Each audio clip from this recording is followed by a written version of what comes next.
भारत पाकिस्तान के बीच तनाव बढ़ गया है। गुरुवार रात पाक के ड्रोन हमले के बाद भारत ने जवाबी कार्रवाई करते हुए पाक को मुंहतोड़ जवाब दिया, लेकिन बार बार मुंह की खाने के बाद भी पाकिस्तानी अपनी नापाक हरकतों से बाज नहीं आ रहा है। रात में भारतीय सेना के हाथों पिटने के बाद शुक्रवार तड़के पाकिस्तानी सेना ने एक बार फिर भारतीय शहरों में हमले करने की नाकाम कोशिश की।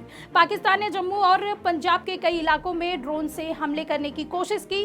भारतीय सेना ने सभी को हवा में ही मार गिराया। इधर भारत पाक में बढ़ते हुए तनाव के बीच हिंदुओं के सबसे बड़े धर्मगुरु शंकराचार्य जी की प्रतिक्रिया सामने आई है।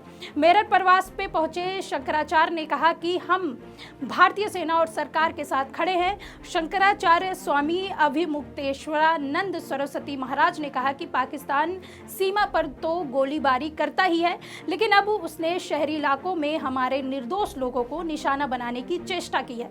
हालांकि भारत की जो रक्षा व्यवस्था है वो इतनी सुंदर है कि उसने पाकिस्तान को विफल कर दिया। हमारे देश के जो प्रधानमंत्री जी हैं नरेंद्र मोदी जी, गृह मंत्री अमित शाह जी, रक्षा मंत्री राजनाथ सिंह जी, हमारे देश के राष्ट्रीय सुरक्षा सलाहकार श्री डोभाल जी और इसी तरह से हमारी तीनों सेनाओं के जो सेनाध्यक्ष हैं और उनके अंतर्गत आने वाली पूरी की पूरी सेना, चाहे वो जल थल नभ कहीं की हो, उन सब के साथ इस समय हम लोग एकजुट होकर के खड़े हुए हैं और जहाँ उनको आवश्यकता पड़े,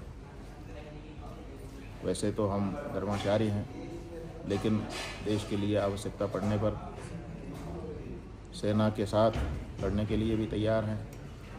और अगर किसी सेवा शिविर में जाकर के वहाँ पीड़ितों की सेवा करने का प्रसंग आए तो वहाँ भी हम अपने सहयोगियों के साथ जाकर के सेवा करने के लिए भी तैयार हैं। हमें सैन्य गतिविधियों का अनुमान है, इसलिए क्योंकि अध्ययन करते समय हमने एनसीसी का प्रशिक्षण प्राप्त किया है। सेना के साथ जो कैंप होते हैं उनको भी हमने अटेंड किया है।